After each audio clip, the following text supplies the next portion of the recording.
Pengalaman ini terjadi sekitar bulan April tahun 1998, saat saya pertama kali menunaikan ibadah haji. Saat itu, saya berkesempatan menunaikan ibadah haji bersama ayah saya. Indonesia pada tahun itu sedang menghadapi krisis moneter. Kurs dolar yang semula Rp2.500 menjadi Rp15.000. Saya ingat biaya haji yang dibayarkan pada tahun 1997 sebelum krisis moneter sebesar 7,5 juta. Menjadi terlalu murah pada saat berangkat di tahun 1998. Pada saat yang sama, Indonesia sedang mengalami krisis kepemimpinan. Situasi memanas dan banyak terjadi demonstrasi yang menuntut Presiden Soeharto mundur.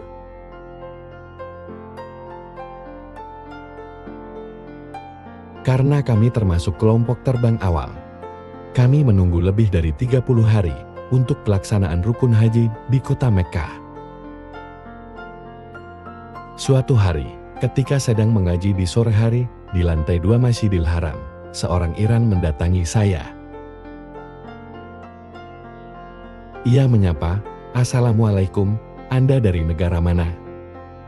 Saya menanggapinya dengan hangat, "Waalaikumsalam, saya dari Indonesia."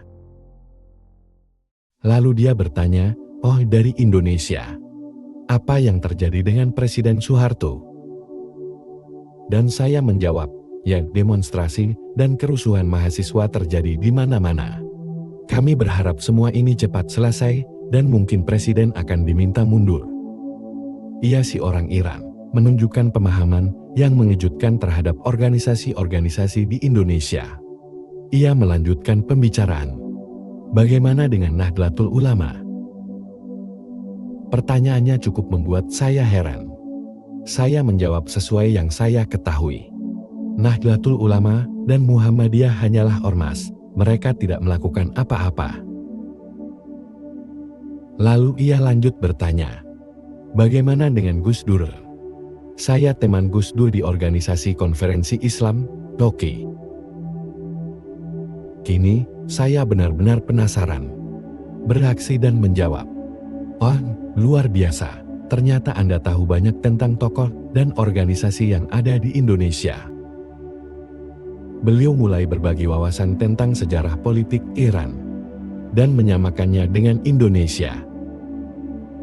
"Kondisi negara kami dulu persis seperti negara Anda. Kami dulu menganut sistem monarki pada dinasti Shah Iran. Korupsi terjadi di mana-mana, lalu kami menggulingkan Shah Reza Pahlavi dan mengubah cara kami memilih pemimpin.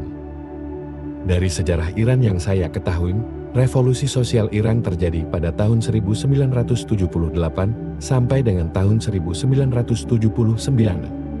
Dipimpin oleh Ayatullah Khomeini, berhasil menggulingkan dinasti Pahlavi, mengubah Iran dari monarki menjadi Republik Islam." Beliau lalu melanjutkan, "Setelah revolusi, kami merubah kriteria pemimpin. Kami memilih pemimpin berdasarkan 2 kriteria. Pertama, pemimpin kami harus lebih pintar dari kami, rakyatnya. Kedua, ia harus memenuhi ciri-ciri sesuai surah Al-Mu'minun 1 sampai dengan 11. Beliau lalu mengeluarkan Al-Quran cetakan dan bersiap untuk membacanya. Bismillahirrahmanirrahim. Qad aflahal mu'minun alladzina hum fi salatihim khashi'un walladzina hum 'anil lagwi mu'ridun walladzina hum lizzakati fa'ilun walladzina hum lifurujihim hafizun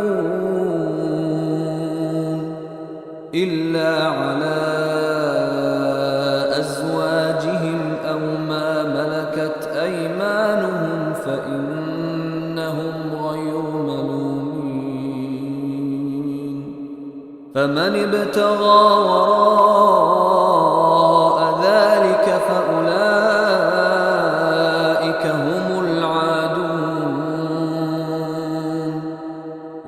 والذين هم لأماناتهم وعهدهم راعون